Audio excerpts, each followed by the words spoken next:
When Andrew and Abby Borden were murdered in 1892, forensic science was in its infancy, but it wasn't as new as you might think. In fact, Massachusetts, the state where the Bordens were killed, established the first medical examiner system in 1877. By the 19th century, scientists had developed the earliest forms of toxicology. While fingerprints had been studied for a couple hundred years, fingerprint analysis as part of crime solving was still fairly new. Sir Francis Galton would publish his seminal textbook entitled Fingerprints the same year the Bordens were killed. For the first time, he made the case that a human fingerprint was unique. The first time a suspect was charged using fingerprint evidence was in 1892 as well. Bullet comparisons and hair analysis had been established. And while DNA analysis was still 100 years away, its existence had been discovered in 1868. Blood-stain pattern analysis was less than a year away. Criminal forensic science was about to take great leaps forward, but when the Bordens were killed, it hadn't happened yet. There was no such thing as protecting a crime scene from contamination. Generally accepted concepts concerning criminal behavior were still rooted in assumptions based on classist and racist beliefs. Murder was considered the realm of foreigners and the lower class. Jack the Ripper had terrorized and terrified London 4 years earlier, and in spite of his apparent knowledge of human anatomy, it was initially considered unthinkable that he could be an educated man. People with money, especially women, were not thought capable of committing violent murder. The case against Lizzie Borden changed that narrative.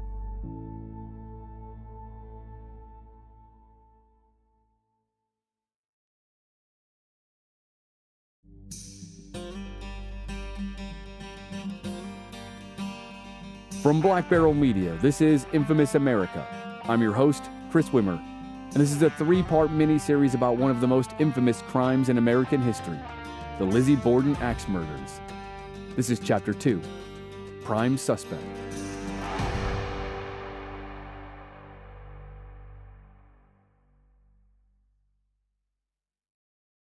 Assistant City Marshal John Fleet arrived at the Borden residence around 11:45 a.m. on August 4th, 1892. It was about 30 minutes after Andrew Borden's body was discovered. Fleet was tall with a receding hairline and a large mustache. He was good-looking and intelligent. By the time he reached 92 2nd Street, news of the murders had spread quickly. A couple police officers were searching the house for clues, and several reporters roamed the property. At least one had already viewed the bodies of Andrew and Abby Borden. Fleet's first order of business was to take a look at the bodies himself. Then he went to Lizzie Borden's bedroom. She was there with her friend Alice Russell and a reverend from her church. Lizzie told Fleet about finding her father's body. He asked if she had any idea who might have murdered her mother and father, to which she replied that her mother had died when she was a child. The dead woman in the guest bedroom was her stepmother. Lizzie dismissed both Bridget Sullivan, the family servant, and John Morse, her uncle and a close friend of her father's. Morse had stayed at the house the night before the murders, but he'd left well before the tragedy. Lizzie did inform Fleet that a man had been by the house 2 weeks earlier to discuss renting a shop from her father. When Andrew Borden would not rent to the man because of how he intended to use the store, the man responded angrily. But she said she didn't know what the man said or who he was. In addition, she said a man came by the house around 9 o'clock that very morning to discuss renting a store from Mr. Borden. But again, she didn't know who the man was and she hadn't seen him. Fleet took notes on their conversation. Then he went down to the cellar where 2 police officers were searching for the murder weapon. Fleet went back upstairs and talked to officers in the dining room and the yard, and then went back up to Lizzie's bedroom. This time the door was shut. After some discussion, she reluctantly allowed him to search the room. Lizzie said a search was pointless. She claimed no one could have accessed her room. While Fleet conducted his search, he and Lizzie discussed her activities that morning. Once again, she said she was in the barn for some time, then she came back to the house and found her father's body. Assistant Marshal Fleet found nothing of importance in Lizzie's bedroom, so he returned to the cellar. This time, he discovered a box of tools and metal. Inside was the head of a hatchet. Its wooden handle appeared to have been recently broken off. While the rest of the tools were coated in dust, the hatchet head appeared to have ash on both sides of it, almost as if someone had tried to make it look like it belonged in a box where it did not. The handleless hatchet, as it was referred to, was collected. Fleet checked the cellar door, which led to the backyard, and found it bolted shut. Then he went out to the barn. Lizzie told him she'd been in the barn for 20 to 30 minutes that morning. Fleet noted that the barn seemed oppressively hot. Would someone really choose to spend that long out there in the heat? The question would soon be one of many that cast doubt on Lizzie Borden's version of events.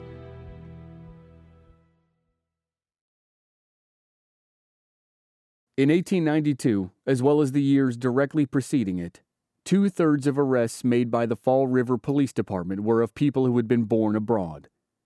The initial suspicion in the murders of Andrew and Abby Borden focused on immigrants. European criminology of the time held that criminals were genetically predisposed to crime and violence.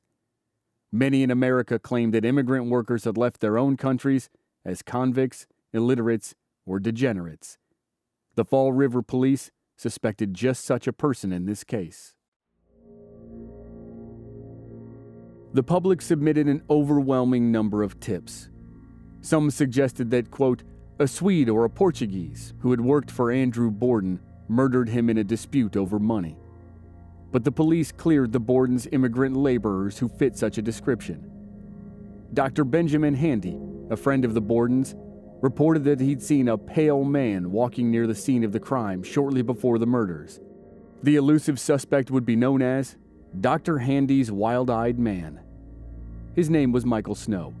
He was a cotton spinner better known as Mike the Soldier, and he was apparently missing. The police ruled him out as a suspect, but they kept looking for him anyway. It took 5 months to find him, and by that time, they had made an arrest in the case. He was interviewed and cleared all the same. Some people urged the police to examine the eyes of the victims. There was a superstition that the last image people ever saw was burned into the eyes of the dead. The theory was a fun part of fictional stories, but it had no basis in fact.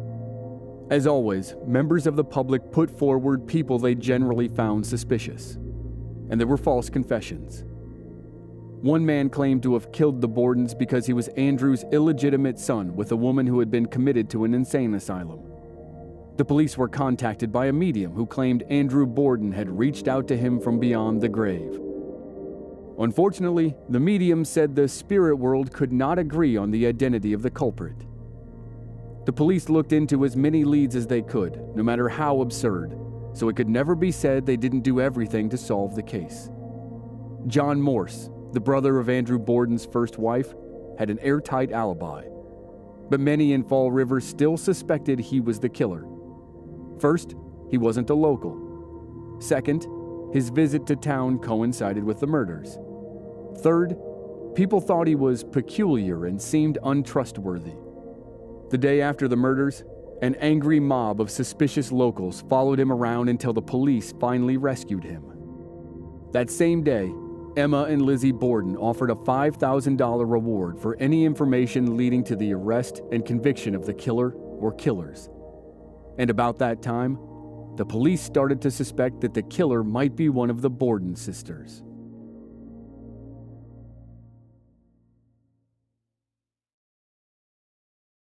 On Saturday, August 6th, approximately 75 people crowded into the Borden's sitting room for Andrew and Abby's funeral service.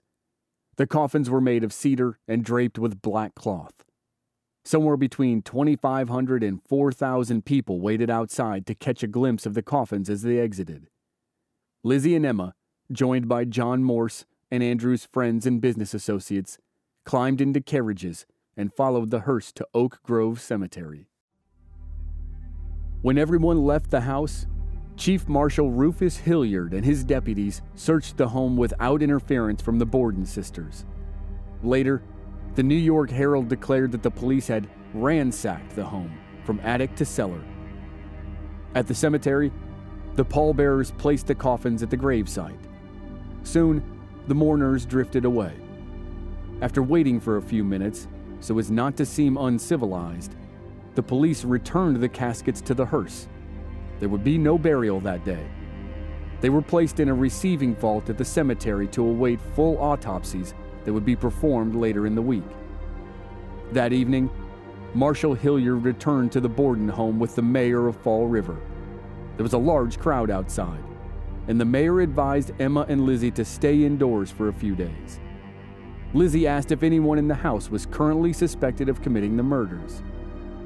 Emma had heard the rumors and wanted to keep them from Lizzie. The mayor ended up being the one who reluctantly informed Lizzie that she herself was a suspect. On Tuesday, August 9th, it was announced that there would be an inquest at the police station. It was closed to the public and the press. At some point between the murders and the beginning of the inquest, the police received some information that cast suspicion on Lizzie. A druggist said that on the morning of August 3rd, the day before the murders, Lizzie Borden had come to his store and tried to buy 10 cents worth of prussic acid. Prussic acid is another name for hydrogen cyanide. It's colorless, fast-acting, and extremely poisonous. The police knew that Lizzie's stepmother, Abby Borden, suspected she and her husband of being poisoned in the days before their murders. So this revelation by the druggist was very interesting. The man said he had recognized Lizzie when she came into the drugstore. She said she needed the acid to put on the edge of a sealskin cape. Andrew Borden had gifted his daughter just such a cape upon her return from Europe. The druggist refused to sell her the acid. It could only be purchased with orders from a doctor. Lizzie told him she'd bought it before, but he still refused. She left, and she was not happy. As an interesting aside, if she'd wanted to buy a more common poison, arsenic, it was available over the counter. The inquest at the police station, which was basically a formality to state legally that the deaths of Mr. and Mrs. Borden were homicides, now appeared to have a more specific purpose: to secure evidence implicating Lizzie Borden in the murders. District Attorney Hosea Knowlton conducted the interviews during the inquest. He started with Bridget Sullivan. Her testimony was straightforward and didn't cast suspicion on anyone in particular. Next up, Knowlton interviewed Lizzie Borden. The Borden family lawyer knew the precarious position Lizzie was in. He wanted to accompany her to look after her interests, as he put it. The district attorney had no intention of letting the family lawyer participate in the inquest. The DA insisted he was simply investigating the crime, not accusing Lizzie Borden of anything. As such, he saw no reason the lawyer should be involved. In spite of the lawyer's fervent argument, the judge agreed. The lawyer was asked to leave. Lizzie Borden was on her own.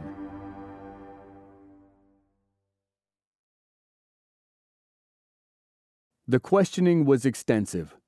When asked if her father was on bad terms with anyone, Lizzie talked about the unnamed man and the disagreement about the rental property. When asked if her stepmother had any enemies, Lizzie said no one was on bad terms with Abby. Lizzie did acknowledge she and Abby were not dear friends, but Lizzie said they were pleasant with one another. District Attorney Knowlton asked if the marriage between Lizzie's father and stepmother was a happy one. Lizzie said it was, as far as she knew.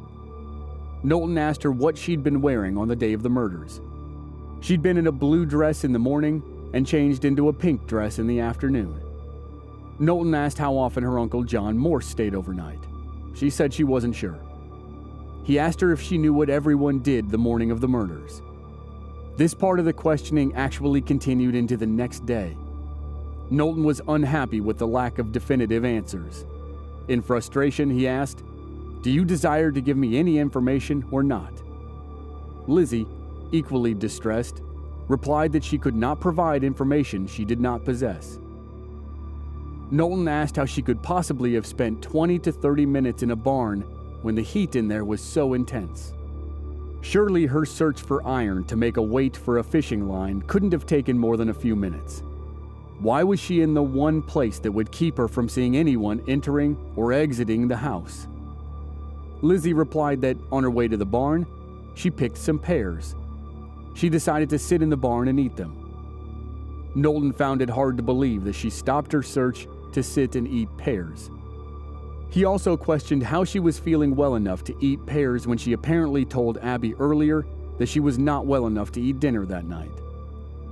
Knowlton got Lizzie to talk about the discord in the household that resulted from Andrew's purchase of a house for Abby's half-sister. And Lizzie admitted that when her father had given a house to her and her sister to balance the scales, it hadn't actually made things better. With that, Knowlton finally moved on to other witnesses. Dr. Bowen, who lived across the street, and Mrs. Churchill, who lived next door, testified to some of Lizzie's version of events. They confirmed she had changed her clothes. They also agreed that Lizzie mentioned a note that had arrived for her stepmother on the morning of the murders. The note supposedly informed Abby Borden that a friend was sick. According to Lizzie, Abby left to go check on the friend. But the note still hadn't been found. And Mrs. Churchill said that after she rushed to the house when Andrew Borden's body was discovered, Lizzie asked her to help look for Abby Borden. Lizzie didn't seem to know if her stepmother had returned. To finish the second day of the inquest, John Morse testified that Andrew Borden had spoken of making a will in the last year. District Attorney Knowlton suspected if the will was unfavorable to Lizzie, it could provide a motive for murder. In spite of Knowlton's questioning, Morse refused to provide details, and the police couldn't find the will. The next day, Knowlton brought Lizzie back in for more questioning. He asked her if she had tried to buy prussic acid at any drugstore. She said she had not. He asked her if she had ever used prussic acid on her sealskin cape. She said she didn't put anything on it. Knowlton was delighted. He had 3 witnesses who placed Lizzie at the drugstore. He later told the Attorney General he felt her testimony was as good as a confession.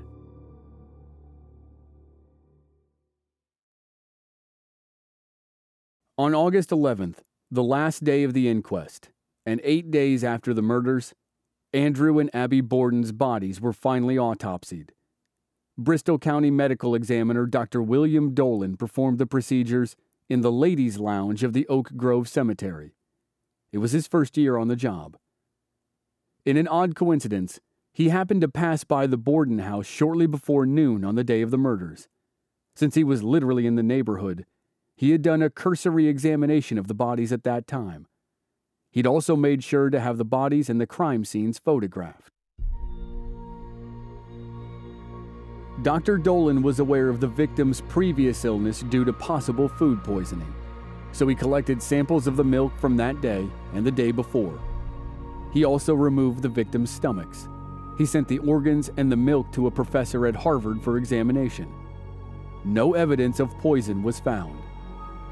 Dr. Dolan went to extreme and somewhat gruesome lengths to examine the head wounds on Andrew and Abby Borden.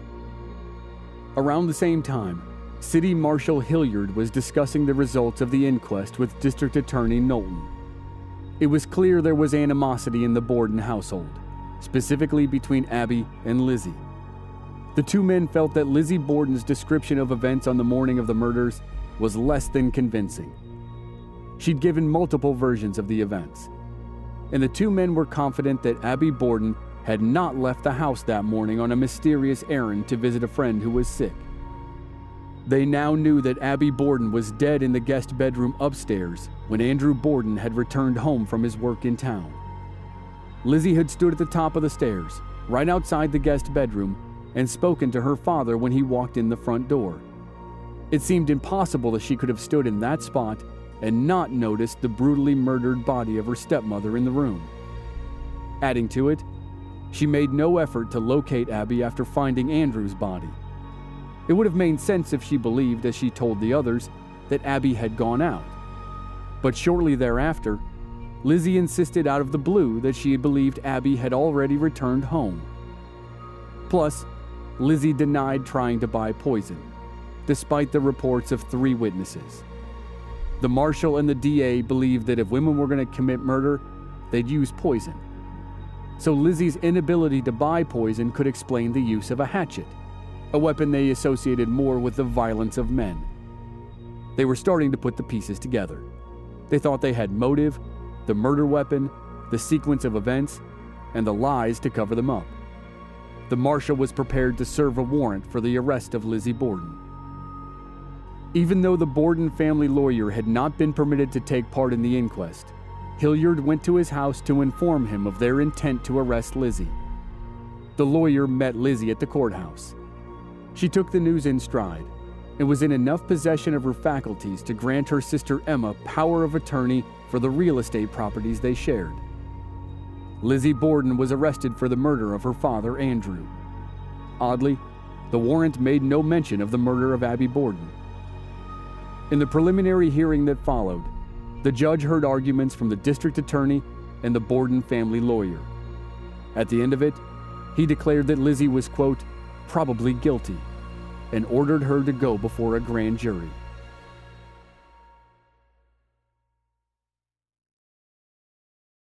On September 20th, 1892, an article appeared in the New York Recorder in which the reporter claimed to have interviewed Lizzie in jail.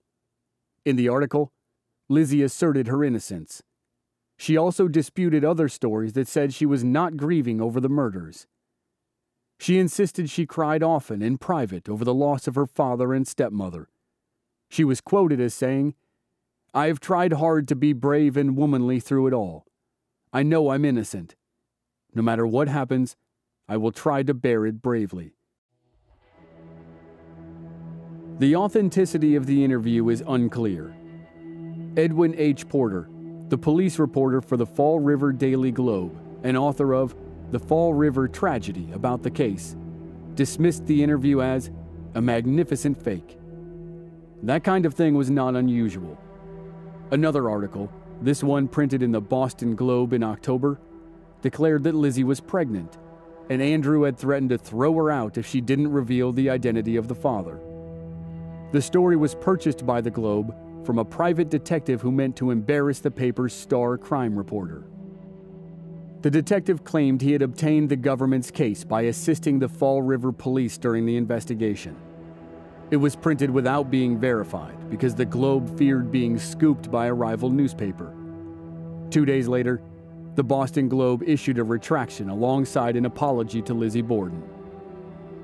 On November 15th, a grand jury convened to decide if there was sufficient evidence to charge Lizzie Borden with murder. District Attorney Hosea Knowlton once again presented the case. Traditionally, the defense has no role in grand jury proceedings. In a departure from usual procedure, the DA offered the Borden family lawyer the chance to present evidence in Lizzie's defense. Despite the lawyer's arguments, the grand jury indicted Lizzie for the murders of Andrew and Abby Borden. Fall River asked for the trial to be held in town. Not only were the witnesses located there, but the attention of the trial was sure to bring economic rewards to the community. The defense wanted the trial to take place in Taunton, where Lizzie was being held in jail. Ultimately, they settled on New Bedford, 15 miles east of Fall River. Lizzie Borden now had to wait 6 months for her trial. Just before the case went to court, the town of Fall River received another shock. On May 30th, 1893, a resident was murdered with an axe. The victim suffered 23 wounds to the head and neck. The Providence Journal declared that the man with the axe had returned to Fall River. It was not the only paper to try to link the newest crime with the Borden murders. Marshal Hilliard dismissed any parallels between the cases. The latest murder was impulsive, he said. The murder of the Bordens had been premeditated. The day before Lizzie's trial began, a disgruntled farmer was arrested for the latest axe murder. He confessed to the crime. And since he'd only arrived in town recently, he could not have committed the Borden murders. Lizzie was still the primary suspect. Across the country, people awaited the start of the trial with great excitement. Devotees of the case had split into 2 factions, pro-Lizzie and anti-Lizzie. One paper said, "She has borne herself with a calmness so heroic as to create the impression that she has either been foully wronged in the accusation or that she is a fiend in woman's form." The papers mostly sided with Lizzie. On the day her trial began, The Philadelphia Inquirer called the evidence against her wholly circumstantial and as flimsy as her alleged motives. Her trial was predicted to be an event almost as newsworthy as the recent trial of Carlisle W. Harris for the murder of his wife. Harris was put to death in the electric chair less than a month before Lizzie Borden's trial began. That case was fresh in the readers' minds, but it's almost completely forgotten today. The newspapers, never at a loss for hyperbole, predicted Lizzie Borden's trial would be one of the greatest murder trials in the world's history. It was certainly going to be memorable.